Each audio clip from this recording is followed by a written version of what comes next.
पति पत्नी और वो। ये कहानी एक पति पत्नी की कहानी है। एक अनजान लड़की उनके घर के बाहर रो जाती है। कौन है वो, ये जानने के लिए कहानी को अंत तक जरूर पढ़े। मेरा नाम रोयल है। मैंने और रवि ने 1 साल की डेटिंग के बाद शादी की है। शादी में हमारे कुछ खास दोस्त और पेरेंट्स ही आए थे। रवि ऐसा ही चाहते थे। वो चाहते थे कि शादी शॉर्ट और सिंपल ही रहे। हम लोग यहाँ बड़े शहर में काम करते हैं। रवि के माता पिता गांव में ही रहते हैं। रवि ज्यादा गांव जाते नहीं। जब कभी मम्मी पापा को मिलना होता है तो वो हमें शहर में आकर ही मिल लेते। हमने एक छोटा सा घर भी यहाँ अभी ले लिया है। शादी के चलते मैंने अभी नौकरी छोड़ रखी है। हमारा घर रोड के साइड में ही है। खिड़कियों से रोड दिखाई देती है। हमारे किचन की खिड़की से भी रोड दिखाई देती है। रवि का ऑफिस का टाइम सुबह 9 बजे का है। सुबह मैं रवि के लिए खाना बनाती हूँ। अभी कुछ दिन मुझे खिड़की के बाहर एक लड़की दिखाई देती है। पता नहीं क्या देखती है।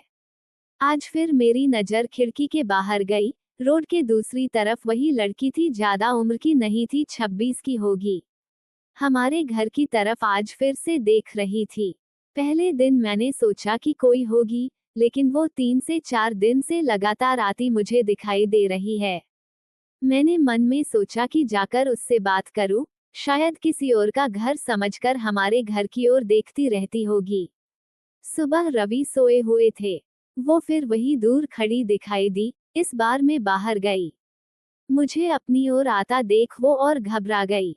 मैंने उससे पूछा, क्यों, आपको क्या परेशानी है, आप किसे ढूंढ रही है? वो घबराई हुई बोली, रवि यही रहता है। मैंने बोला, हाँ, आप कैसे जानती है? वो इतना सुनकर घबरा कर चली गई। मैंने पीछे से उसे आवाज दी पर उसने सुना नहीं।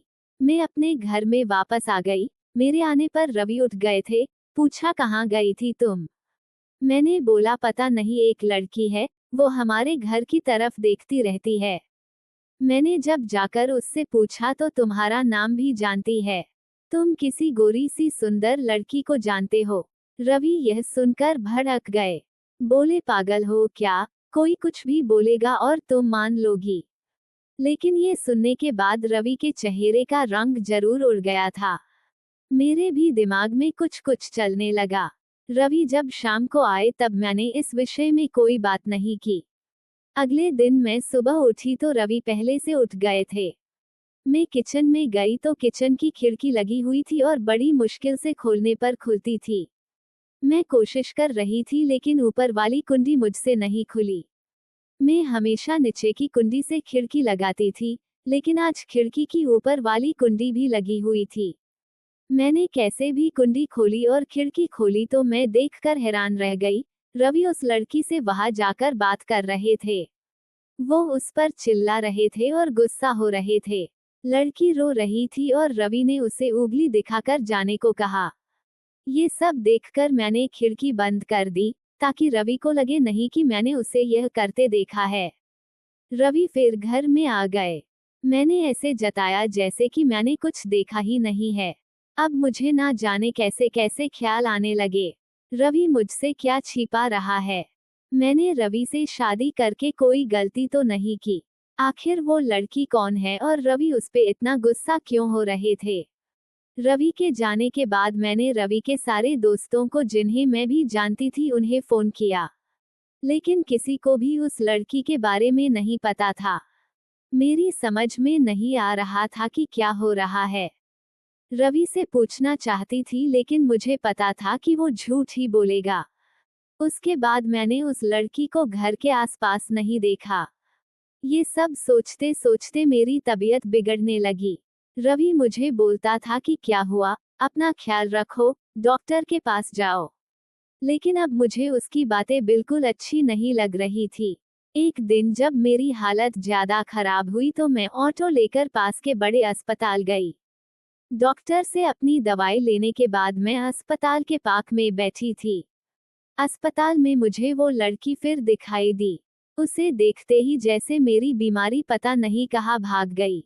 मैं उसके पास तेज चल कर गई और उसका हाथ पकड़ लिया और उसे बोला, तूने मेरी जिंदगी में उथल पुथल मचा दिया। बोल उस दिन क्या बात कर रहा था रवि तुझसे? क्या रिश्ता है तेरा मेरे पति से? फिर उसने मुझे जो बताया सुनकर मुझे लगा कि मेरा पति ऐसा है। उसने इतनी बड़ी बात मुझसे छिपाई। शाम को रवि जब आए तब उस लड़की को अपने घर में देखकर चौंक गए। मैं भी उसके पास ही बैठी थी। रवि उसकी तरफ देखकर बोले कि अच्छा तो तूने इसे सब बता दिया, मना किया था दूर रहने को मेरी फैमिली से। मैंने बोला रवि, शर्म करो, तुम इतने कठोर कैसे हो सकते हो? अपनी सगी बहन की मदद नहीं कर रहे हो। वो लड़की संध्या थी, रवि की सगी बहन। उसने अपने पसंद के लड़के से शादी कर ली थी, इसलिए रवि और उसके परिवार ने उससे सारे रिश्ते तोड़ दिए थे। रवि ने कहा कि मेरी कोई बहन नहीं है। मैंने कहा इसका पति अस्पताल में है, इसे रुपयों की जरूरत है। बहन नहीं तो इंसानियत के नाते ही तुम्हें इसकी मदद करनी थी। और अपनी पसंद की लड़की से शादी तो तुमने भी की, फिर जो नियम इसके लिए है तुम्हारे लिए क्यों नहीं है? मुझे पता होता तुम ऐसी सोच वाले हो तो मैं तुमसे कभी शादी नहीं करती।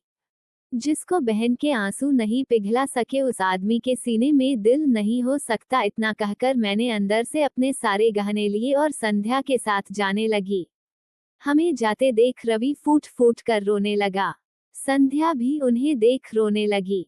रोते हुए रवि बोले, हमने इसे बहुत प्यार दिया, पापा ने, मम्मी ने, मैंने रानी बनाकर रखा इसे। और यह ऐसे ही एक दिन बिना बताए घर से चली गई। हमारा प्यार तूने नहीं देखा। इसके लिए मैं रात भर रोया कि कहाँ होगी, कैसी होगी मेरी बहन। तब इसे भाई और पापा की याद नहीं आई। अरे मुझसे कहती, तुझे क्या करना है? ऐसे ही चली गई थी ना, अब क्यों आई है?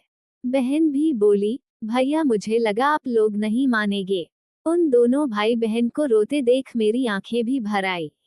पर आंसू के साथ जैसे सारे गीले शिकवे खत्म हो गए। हम पैसे लेकर अस्पताल गए और संध्या के पति यानी सौरभ का इलाज करवाया। कुछ दिनों बाद सौरभ बिल्कुल ठीक हो गया। अब रवि के मम्मी पापा ने भी सौरभ और संध्या को अपना लिया।